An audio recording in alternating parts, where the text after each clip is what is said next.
Hi hello welcome to our channel. నేను మీ సిరి. ఈరోజు మనం చెప్పుకోబోయే కదా విలన్ పార్ట్ 54. కథలోకి వెళ్ళే ముందు లైక్ చేయడం మర్చిపోకండి ఫ్రెండ్స్. చేసేసారా? ఇక చూద్దాం. ఆమెని మీదకి లాక్కుని వెనక్కి వాలి అంటూ ఆలోచిస్తున్నట్టుగా పైకి చూస్తూ ఏమీ అనుకోలేదు అని నవ్వేశాడు అభయ్. అతని గడ్డం మీద చిన్నగా కొరికి సర్లే ఇక పిలుపు మానే అంది జ్ఞాన. యూనిక్ అండి, యూనిక్. ఈ అభిగాడు యూనిక్. నాకు పిలవాలనిపించినప్పుడు పిలుస్తాను. ఎవరో ఏదో అనుకుంటారని మాత్రం ఆలోచించొద్దు అన్నాడు ఆమెని గట్టిగా హత్తుకుంటూ. సర్లే అని అతని కౌగిలిలో నిద్రలోకి జారుకుంది జ్ఞాన. ఉదయాన్నే ఫోను పదే పదే మోగుతుంటే నిద్ర కళ్ళతోనే ఫోన్ చేతిలోకి తీసుకుంది జ్ఞాన. ఎవరు అన్నట్టు కళ్ళు తెరిచి చూశాడు అభయ్ ఆమె వైపు. ఫోన్ స్క్రీన్ అతని వైపుకు తిప్పి అతనికి ఎవరో అర్థమైన తర్వాత ఫోన్ చెవి దగ్గర పెట్టుకుంది జ్ఞాన. వాట్? ఉలిక్కిపాటుగా అరిచి లేచి కూర్చుంది ఆమె నిద్రమొహంతోనే. గబుక్కున అతను లేచి జ్ఞాన వైపు చూశాడు చాలా కంగారుగా.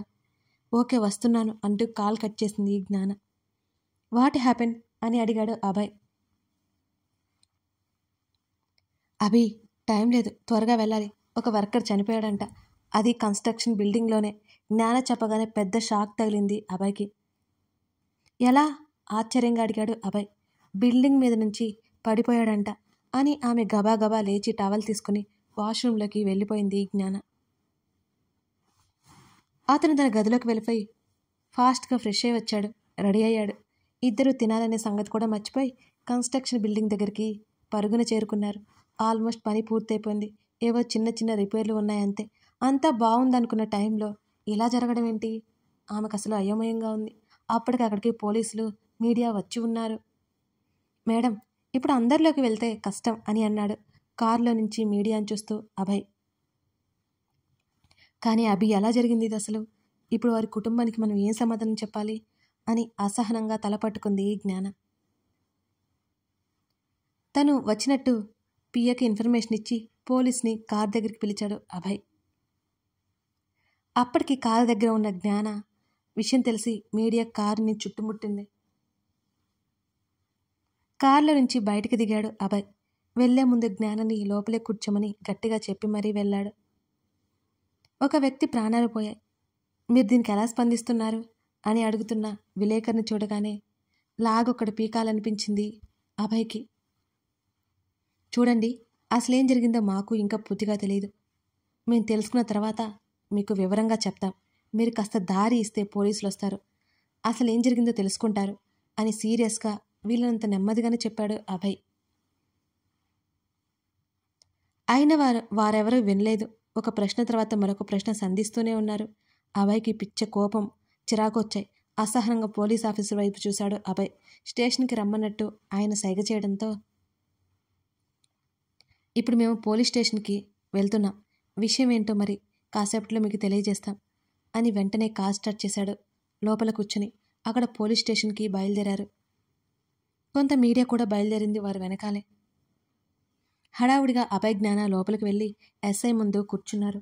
అసలు ఏం జరిగింది ఎస్ఐ గారు అని అభయ్ అడగ్గా, తెల్లవారుజామున 2 గంటలకు ఒక అతను బిల్డింగ్ మీద నుంచి కింద పడిపోయాడండి.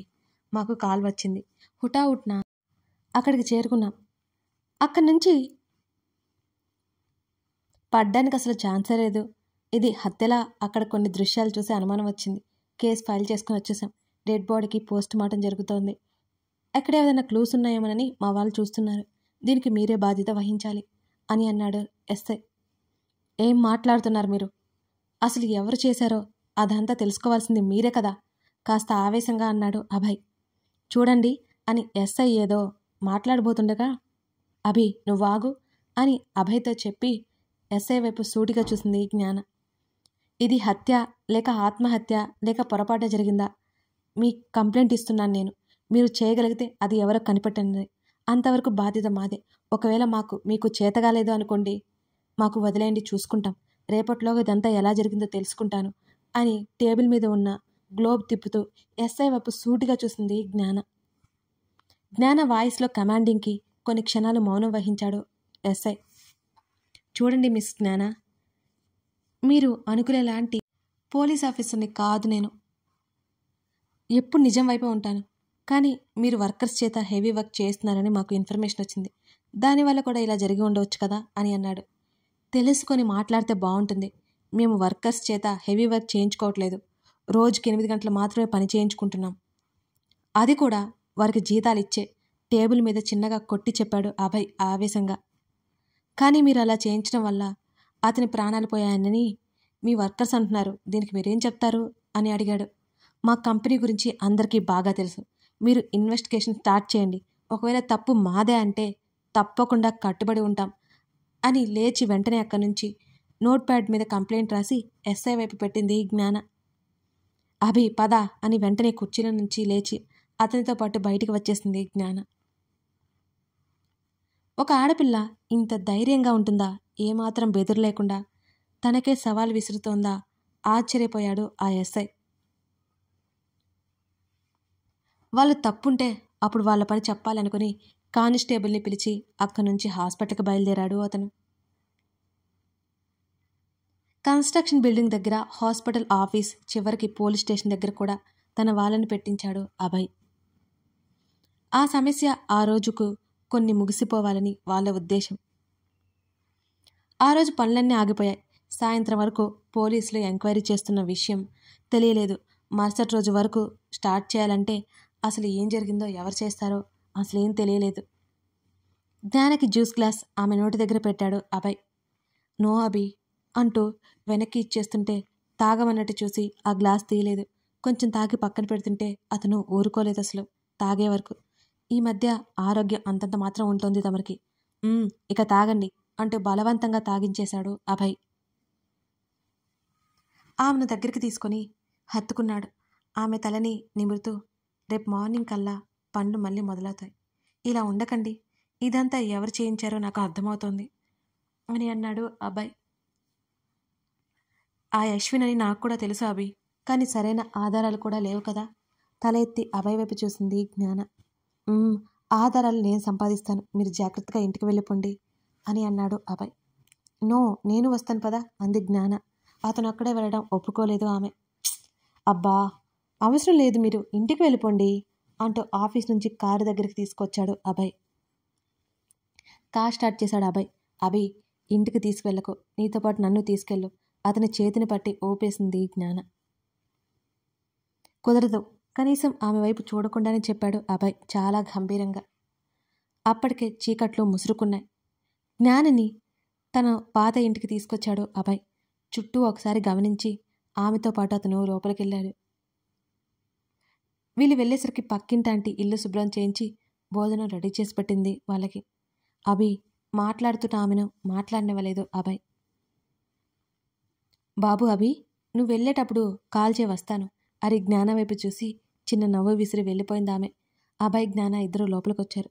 సరాసరి ఆమెను తన గదిలోకి తీసుకెళ్లాడు. ఫ్రెష్ అవ్వండి, ఫ్రెష్ అయి భోజనం చేయండి అని అన్నాడు అభయ్. అభి అంటూ అతని షర్టు కాలర్ పట్టుకుని, నేను కూడా నీతో వస్తాను, అర్థమవుతుందా? నీకేమవుతుందో అని భయమేస్తోంది నాకు.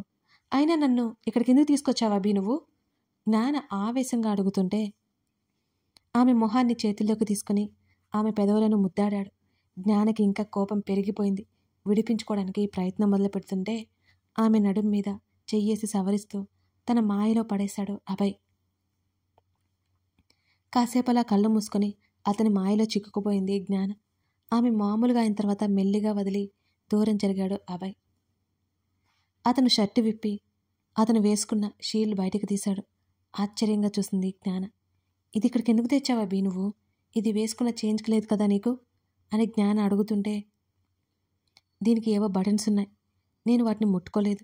ఈ షీల్డ్ అండ్ మీరు ఇక్కడే ఉండిపోతున్నారు అని అతను అంటుంటే, కుదరదు గట్టిగా చెప్పింది జ్ఞాన. అతను పట్టుబట్టినా ఆమె ఒప్పుకోవట్లేదు అసలు. కథ కొనసాగుతుంది. ఇప్పుడు అభయ్ వాళ్ళని అక్కడికి ఎందుకు తీసుకొచ్చినట్టు? షీల్డ్ ఎందుకు అక్కడికి తెచ్చినట్టు? అతను ఏం చేయబోతున్నాడు? జ్ఞాన అతనితో వెళ్లకుండా ఆపగలడా?